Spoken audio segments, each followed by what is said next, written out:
I'm going to run through these slides, and hopefully, as I go through these, the issues will be really self-evident, I hope. In other words, I'm not going to take a theoretical approach. That's probably a 2-2 for me, isn't it? But I'm not going to be over theoretical. I think we can see what issues are going to be, and we can follow up during the. Let me see. Do I go to here? Can somebody help me with it? Yeah. Let me up to. Yeah. Okay. Great. Thank you. I'm talking about the Jain Centre Museum in Leicester. How many of you have actually seen the Jain Centre in Leicester? Is this something you're familiar with? Some of you have seen it, that's good. What it is a... Now let me see, I'm going to click on... Yeah, this is the Jain Centre in Leicester. It looks, from the exterior, rather like a Hindu temple.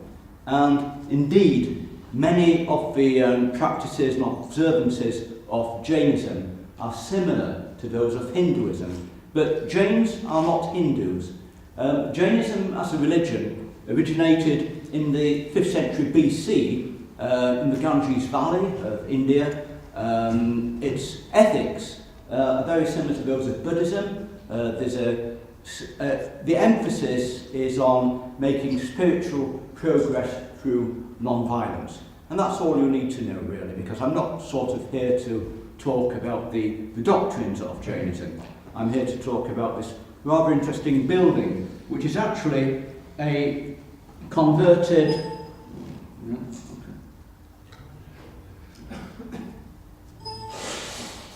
So can somebody tell me how to press forward on this? Yeah. Oh, it's a cross. Sorry, it's a cross. Right. Thank you so much. That's good. The Jain Centre is housed in a former congregational chapel, which was becoming semi-derelict and was sold to the Jain community in the late 1970s. Jains came to Leicester out of Africa. They came here. Came to this country as a result of the Uganda nations being expelled by Idi Amin back in the early 70s, 1972. But their cultural background lies in the west of India, in the part of Western India known as Gujarat. So there are still strong links with Gujarat and also the areas around Bombay and Maharashtra. The Jains, having come to Leicester, started to meet informally in people's houses in about 1979, but eventually, as the community gathered in strength, became more financially secure, they decided to open up a place of worship for their own, and they built the Jain Temple. The details of the Jain Temple are here. They're at Oxford Street. If you want further information from the Jains themselves, you're very welcome to get in touch and email them. You'll find them most helpful. So I'm not here to talk about the centre as a whole. What I'm focusing on is the dedicated museum areas. When I say dedicated museum areas, it's more accurate to say areas which are called a museum within this centre itself. In this Jain Centre, upon the first floor, there are temple areas, but on the ground floor there's an area which is known as the museum. As one goes into the Jain Centre, you're met with the foyer, and here it's worth stressing that the Jain Centre is very much open to visits from all kinds of people, group visits or from individuals. It's open every afternoon from 2 till 5. And it's very much on the network for receiving visits from schools, particularly part of religious education and so forth. So it is very open, but what usually happens is that the upstairs, the actual temple areas, are rather spectacular. All this marble was actually carved in India, in Rajasthan, was shipped over and was in place along with the key images. You can see an image at the back there. In 1988, this was the formal date of the formal opening of the temple.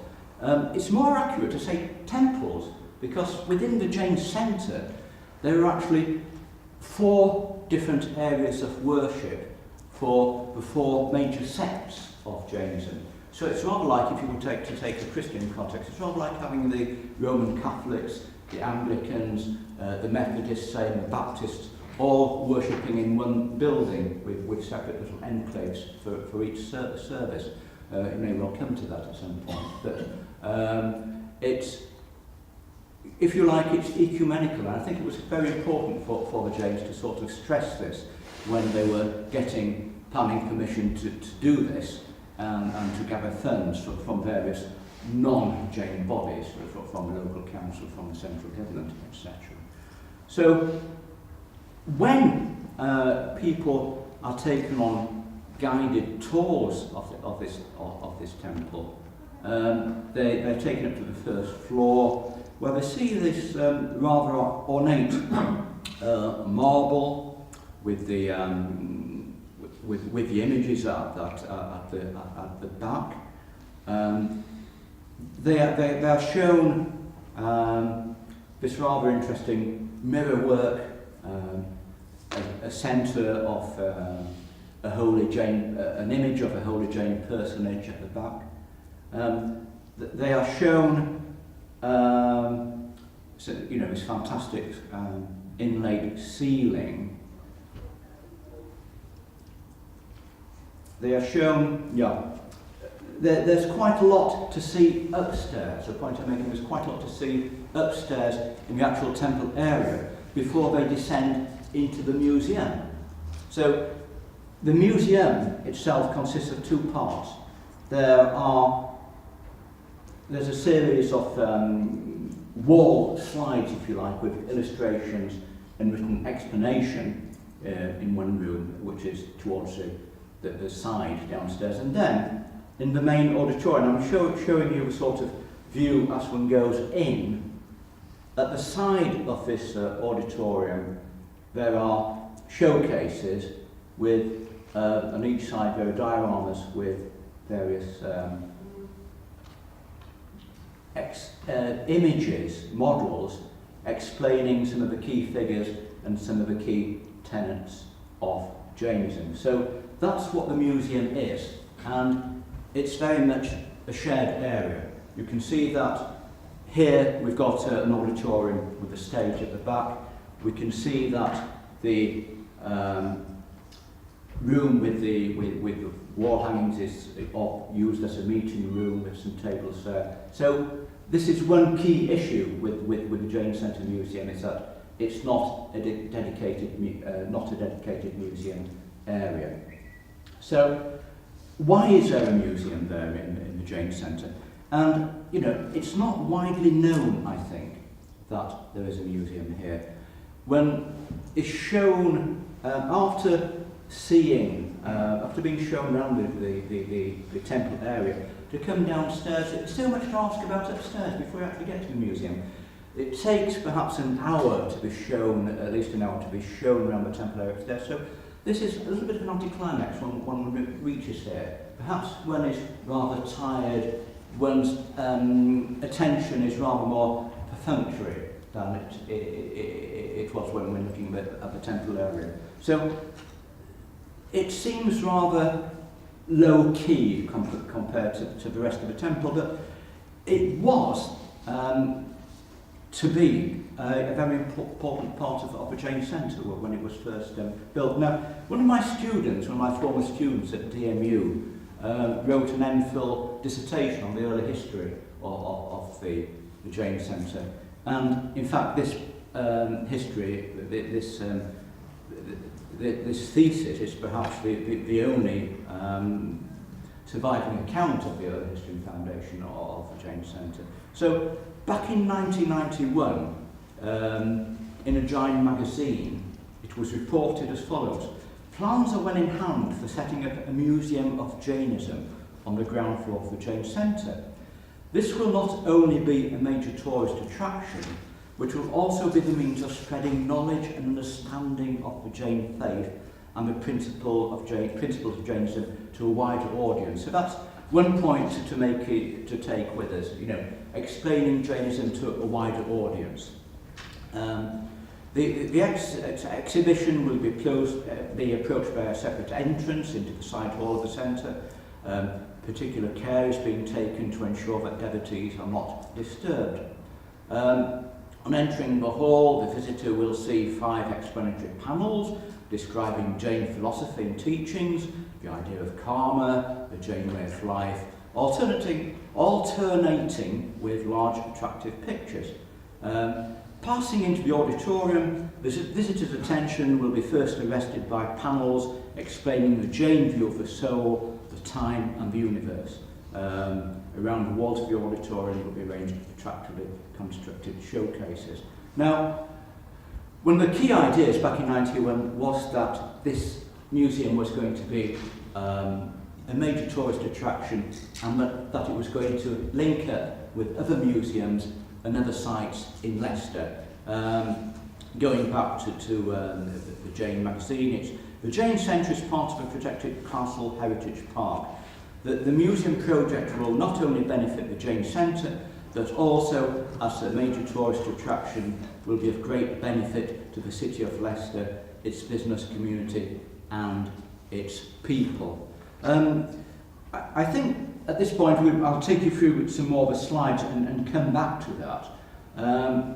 The Jain Centre, the idea of having dioramas, and we look at some of these more closely, was taken, it's part of a Jain tradition, which seems to have originated at a Jain temple in India, in East India, a place called Rajgarh.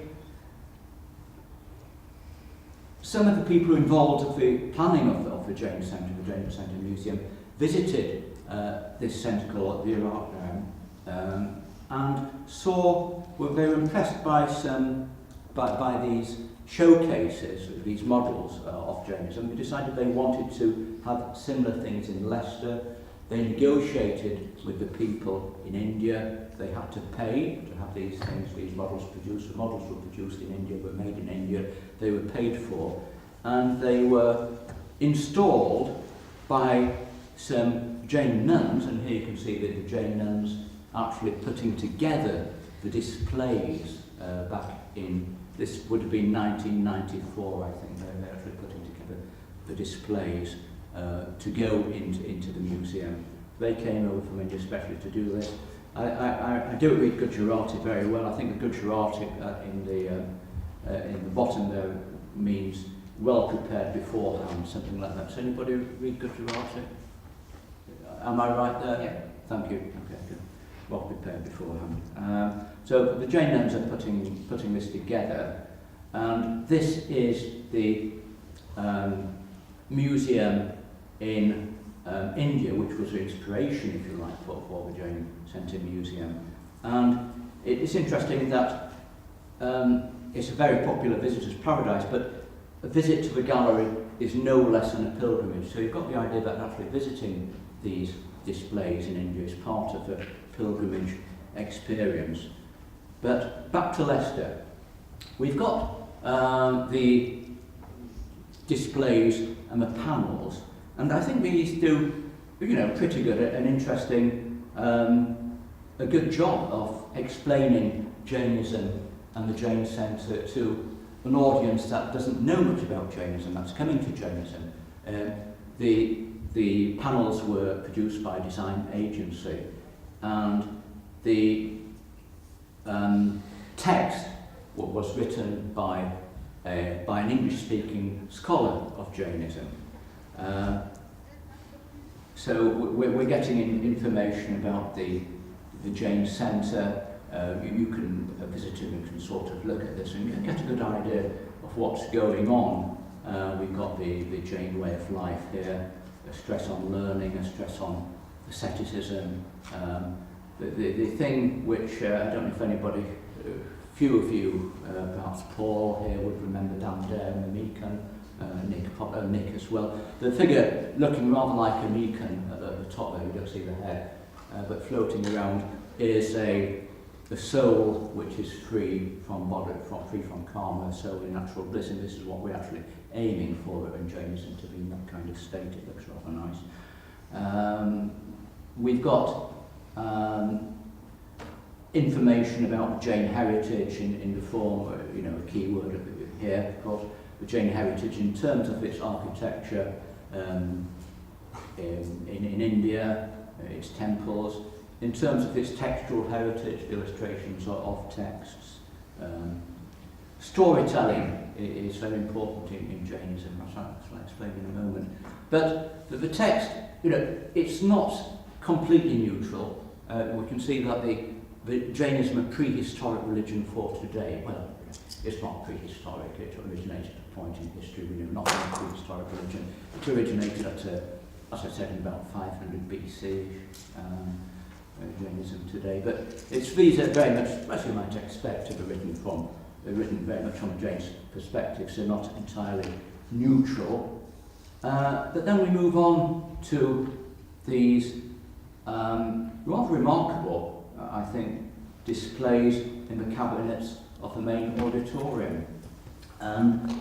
You can see that what you've got is a display, a picture of an event illustrating an event in Jainism, in Jain history. There's a plaque below it, which we'll go into in a moment. There's a cupboard below the actual showcase, but the cupboard, are just cupboards for storing stuff, that they have no relation to the actual exhibits. Sorry, I'm going the wrong way. So we can see that here we've got, you can see roughly the title at the top. The newly married Jambu Swami, he's a Kabali, is in dialogue. Basically what's happened is that he wants to become a Jain monk, but he's decided to get married he's become married to 5 wives the day before he's going to be initiated as a monk and become celibate. So his wives are saying, well, really, come on, you ought to enjoy yourselves with us for this one night. You can become a monk in the morning and get it all up. And he said no.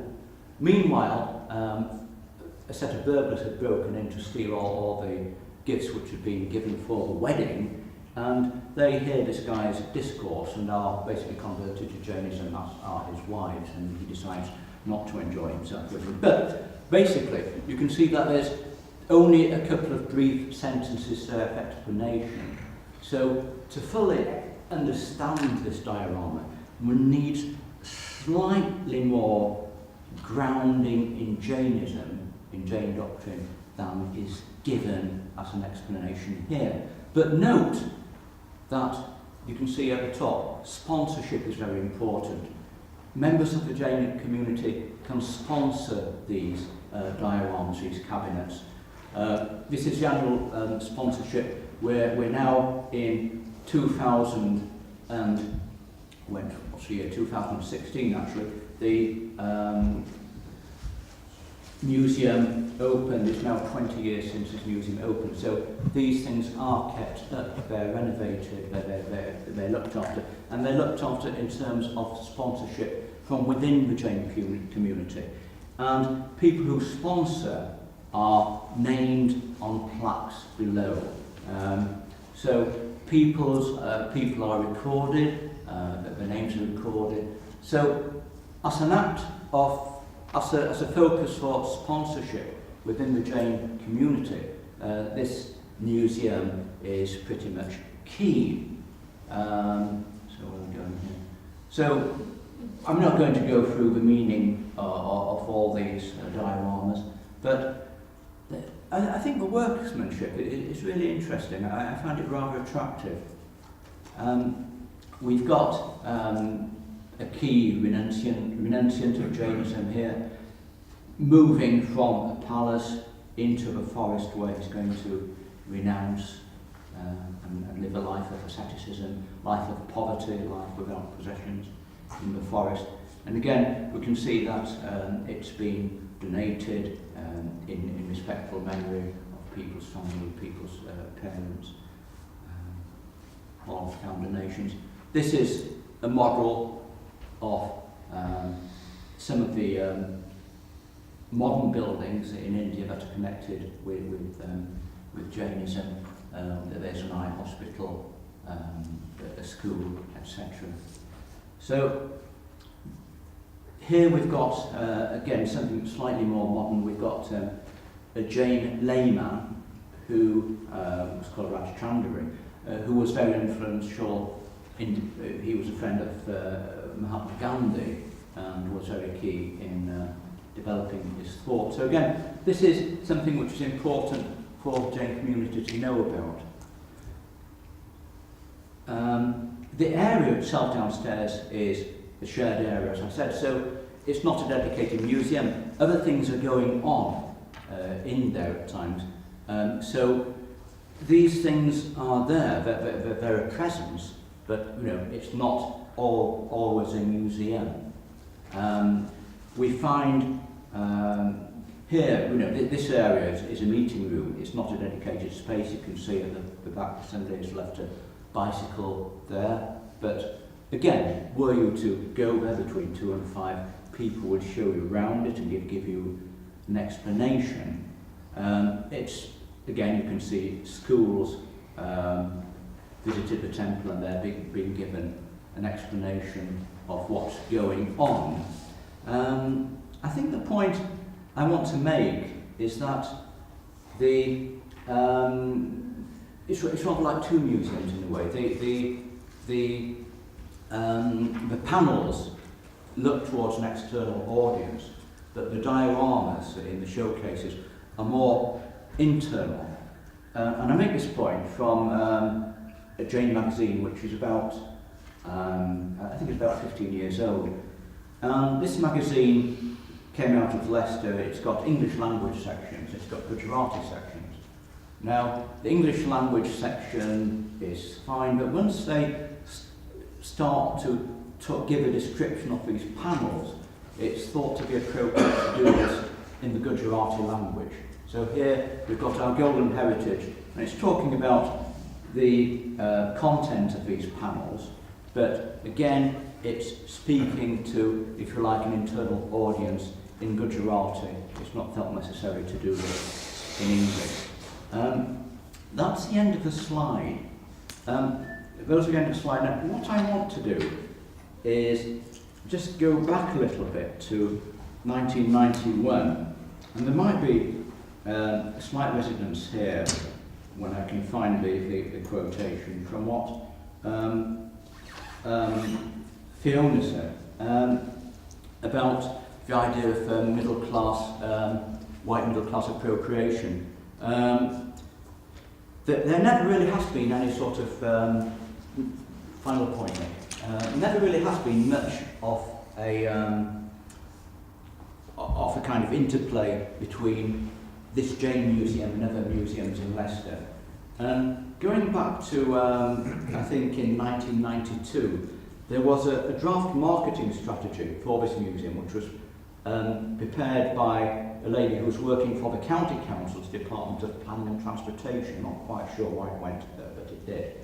But she, at that point, pointed out that people have higher expectations of museums than the limited displays in the Jain Centre, and even suggested that it should be referred to as an interpretation centre to give people a clearer idea of what people might expect from it. So people were rather sniffy about it. I don't want to talk about more recent attempts at forming links with Leicester Council and the Jain Centre, other than to say that the Jain Centre has limited resources, both in terms of money and of people, in terms of staffing, etc. So far, there isn't any real linkage within Leicester City Council, tourism, etc. But the Jain Centre Museum is there. it's an interesting resource, and I recommend people to go see it if you have the opportunity. That's it.